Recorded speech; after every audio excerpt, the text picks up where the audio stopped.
Hello. Yes, sir. What's your name? My name's Spencer. Spencer, my second son. Spencer. Yeah. Good name. So I have a question about free will because there's at least 2 times in the Old Testament that I'm just kind of confused about. Okay. And the first time was with Pharaoh, when God hardened Pharaoh's heart. Okay. And then the second one is in like 1 Kings 22, where they're like about to go to war and they're talking about prophets.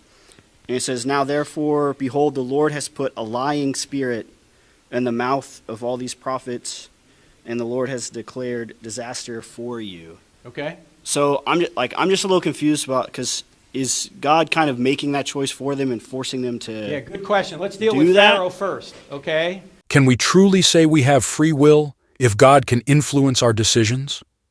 The Bible presents us with a paradox. On one hand, we're told we have the freedom to choose our own path, but on the other hand, we see examples like Pharaoh and King Ahab, whose choices seem to be orchestrated by God himself. Did they really have a choice, or was their fate predetermined? Join Dr. Frank Turek as he tackles this age-old dilemma with his signature grace and intellectual rigor.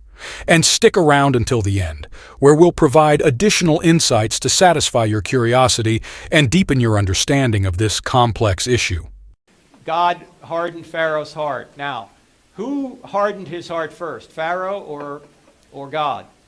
Pharaoh did, right? What God did is he completed the process. And Paul actually talks about this in Romans 1, that if you suppress the truth long enough, God is going to give you up to your own desires to go your own way. Now, when God hardened Pharaoh's heart, if you go to Romans 9, this is not a passage about whether or not Pharaoh's going to heaven. This is a passage about how God used Pharaoh for his purposes here on earth. And the language of hardening shows that Moses knew the culture of Egypt. Why? Because for a Pharaoh to make the afterlife, once he was interred in his pyramid or wherever he was buried, his heart was supposedly put on a scale. And if his heart weighed more than a feather, he wouldn't make it to the afterlife and he would be consumed by this creature that would eat his heart. If his heart was light, meaning he hadn't sinned, and the feather was heavier than the heart, he would be permitted to go to the afterlife. What Moses is saying is, when God hardened Pharaoh's heart because Pharaoh sinned against God and wouldn't relent, wouldn't do what God said, that Pharaoh is a sinner and his heart is going to be hardened, which means it's going to be heavy, and which means it's going to be heavier than a feather, and he's going to be judged in the afterlife. He's not going to make it to the afterlife. That's why it used the phrase hardening. And if you go further, if you look at the plagues against Egypt, all of those plagues, or at least most of those plagues, are slams on the Egyptian gods. They're not random plagues. You know? Yeah. You worship the Nile, we're turning the Nile to blood. You worship the sun, we're going to blot it out. You worship Pharaoh, we're going to kill the firstborn. You like frogs, I'll give you frogs, right? These are all slams against the Egyptian gods, which shows you Moses knew. Moses was there. Moses knew the Egyptian culture. Okay. All right. Now, the second one, I don't know the context of that one. I have to look that one up. Yeah, the second one was a lot more confusing for me. Okay. Because, like, it shows that a spirit actually shows up and talks to them and says, "I'm going to put a lying spirit into their mouths." Okay, but the question is, who did that first? Mm-hmm. Because God will complete a process that somebody begins. He will give them up to their own desires. I'd have to look at that passage to speak on it more clearly, but I want you to get a book, if you would, Spencer. Mm-hmm. It's a book written by my co-author. It's called The Big Book of Bible Difficulties, and I'm pretty sure that passage is in there. Okay. It's by Norman Geisler and Thomas Howe, so check that out. Okay, and then All right. it's in 1 Kings 22, just for anyone who wants to look that up. So. All right, thank you. In Christian theology, the concept of free will is indeed an important consideration. Free will refers to the capacity of individuals to make choices and decisions without coercion or determinism. It is generally understood that God has given human beings the ability to exercise their free will. The issue of God's ability to influence or harden the minds of individuals while maintaining the existence of free will is indeed a complex theological topic.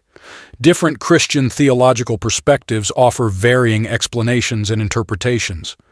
Some argue that God's hardening of Pharaoh's heart should be understood as God allowing Pharaoh's heart to become hardened as a result of his own choices and actions.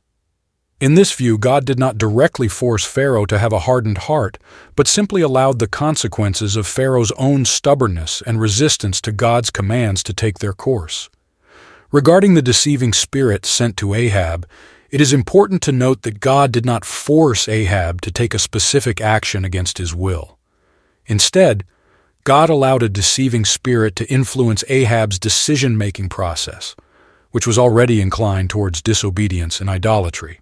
And concerning the prophecy of Micaiah, it is understood by many scholars that Micaiah's prophetic message contained both literal and symbolic elements.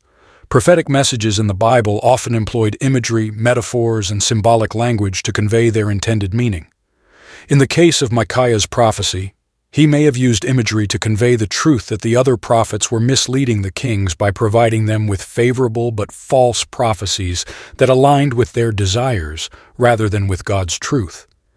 It is important to approach the interpretation of biblical passages with careful study and consideration of the historical and cultural context, using sound principles of biblical interpretation.